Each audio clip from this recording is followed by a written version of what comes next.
Hello friends, tuna kan setting hi le flight ticket online na itikat dham na chi kan setting. Ni hin do je wat kan sei de na. Abula ko na itham hoya ko na bol dham tenle hoya ko na ga apply dham na ticket. Bona abula ko na zo na kan sei de. Je chun ka channel la subscribe lo na hi lung set ten subscribe sanga phazo ai lo sanga na heading a ho video yong ka hin sim mai the na hi lo le ka sim sang mai the na je chun nang dinga na phat chom pi mai the hi je chun lung set ten subscribe like share ni hin bol pe ding ang kong thu okay ke pat ma sana kamin chula bonga hin je thumbnail la na mu ba chun tuna ka sin shading chu hi le ticket online na itikat dham na air ticket chu ken sei de ama sa pe na che diu chu iga head di wa pha chu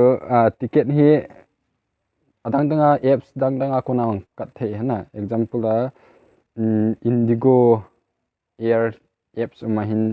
tenle goi bibo yong au min na tenle apha pen chu le gpay na mana le na gpay na lut na he la cha my trip make my trip kiti na chu ji in cha ho che du hin iti kat mam chi ni hin do je wa ka hin sei di hin ama sa pe na che du Google Pay ai che du Google Pay ai che jo tin le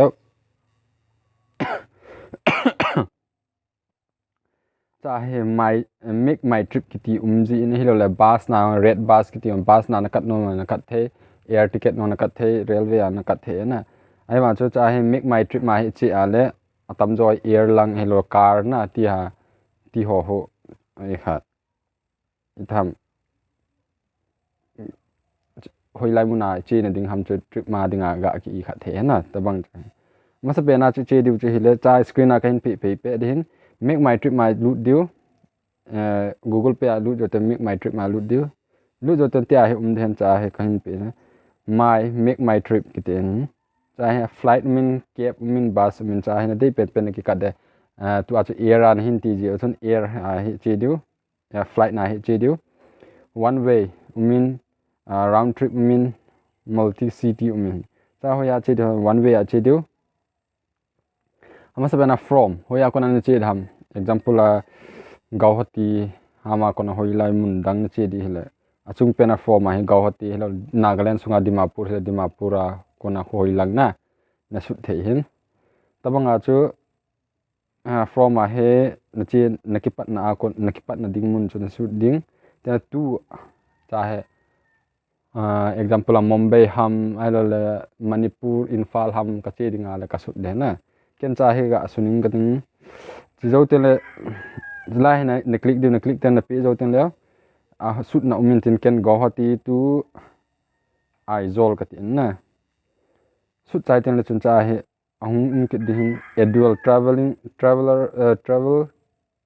class n class ki tin cha dual umin children umin infant umin cha he dual ni le dual isit izat na de am na na ki me de na de plus na chile tam che de sit khat keu se lo tam ta buk the na ti do tel i tabang muna na to no economic ngan to no ha premium economic ngan to no ha he lo la adang yo umen na na ti ai to la le um hin cha ken economic nga ka select ngin tel dan ka me de na dan ka me zo tel la cha hi iti ni ading ham na hung din no ya hin departure date ati in nakipat do ni example la jinga ding ga i khat ni jinga ding ka i khat hi jinga ding au khat o me na Guwahati to Aizawl che ding ep flight ham i vet na le Indigo a hin cha na click chai ten le chun tabanga interface ke trip to Aizawl min itena chi a timing min Indigo 6E 6434 a cha he a time hi len 9:40 am a Monday 3 October a na example a kan se hin ten chi konte i za zo na 1 hour 5 minute a zo de hin 10:45 la thung de ai jol leng pu airport na hlung de hin tabang chu hin zo tin la cha adang im cha na bolo diu continue direct na mi diu hena continue na mi chai ten chun chai khat ga he diu chu cancel na ball dinga le izat person ham aka diu hena yong chu na lai hin zo tin la continue na mi chai ten cha he traveler details na details na peding example a male ni le male female ni le female na min na shoot ding last name na shoot ding zo tin la email na shoot de na email ep ham na gmail chu na shoot ding na shoot chai ten noya number phone number pe na men phone number na pe chai ten noya important information china sim no na sim thei na sim dang ho lo zo tin la continue na me ding continue na me zo tin la chun review details a hen review details na he adult one first and middle name last name gender kiti hin then chu adi lo wa he naga ki edit thei na adi ala direct confirm hin me ding confirm na me zo ten ti a he uma hin khat page khat hung do kin we have packet a great value cha he ama ho hin nang dinga sip i tham discount ta na hin pi tabanga save na cha sit hi cha extra aga kila nga hoi lai pen na de am na example a window sit na de al aman tam din ama ho select he 150 hin 150 man hin cha ama ho select he na i khana la yes please na ti yang the he a hi wa nang na de na ki select no ma no let me choice na cha hin na che ding na che zo te na cha hi ga heading he screen a kan pe hin a b c ki sunin d e f ki sune cha hi a hi window lang hin f hi window lang he na ten le c le d hi kinai to kom le ana hin ten le b le e hi alai lung ton ta hin chu ga he de window sit ni na holding a le left side window sit na de a le a lang heading ai lo le right side na de le f hin ki choose de na aning pen cha aka nga inbox ki pe ho bona booking hin blue a ki pe ho he a ong na la ye ti ga vet sa he cha he ken example aning pa he ga ki click cha ten le ti a interface tha khan hum de he cha he sit na to ten le amun gam thla hi na lo le na kon ta khat lampi ka i ma thil ga ni ding na go nu wa le wan cha dang ho thu na go lo wa le wan cha direct next na mi ding na go nu wa le et hoi pen de am na ga ki et the hin na de lo wa direct next na mi ding ke wa next ka mi eng hin zo ten la cha he medicine lang sang ham na de ya na ga ki khat the na cha he na de lo wa direct next na mi ke ding na mi cha ten le cha he review it on it look to meet mission cha hi ma cha ngai pon cha continue anyway cha he na mi ding na mi cha ten la cha he a payment na hu tai na a payment ding thil dang a ko na payment thei hin ai wa ke hin gpay ka ha man ja hi gpay a he google pay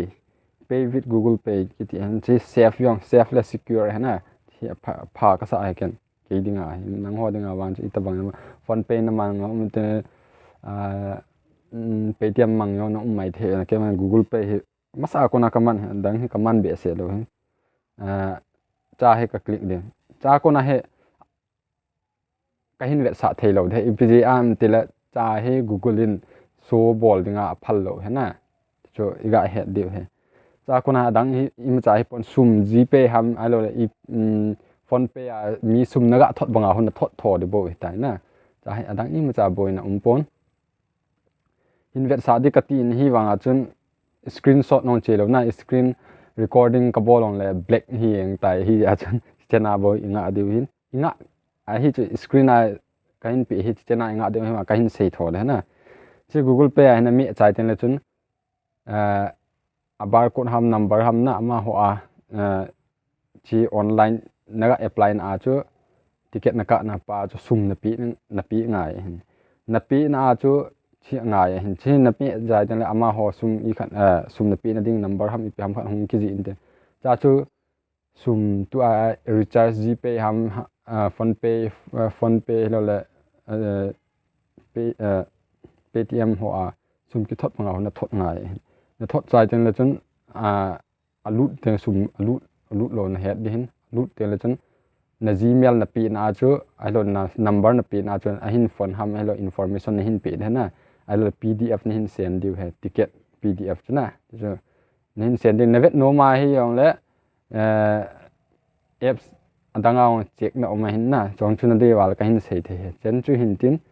a ticket ka dan le len hin do ka hin sei hin checking na ball no mo la website dang khat ma hin na cha hon checking na ball the he chu ka hin sei no ki pa bula ko na hin vet page na ki pa thu ka hin sei thi abai han ai ma he a he ong chu itam tho diu hin a hello ding a hello ong tho diu hin a hi tho hi he no a pha he na chu ka ga dei sa hin ka hin share bang na na loi ho ka man hin share ding ka dei sa he ki pa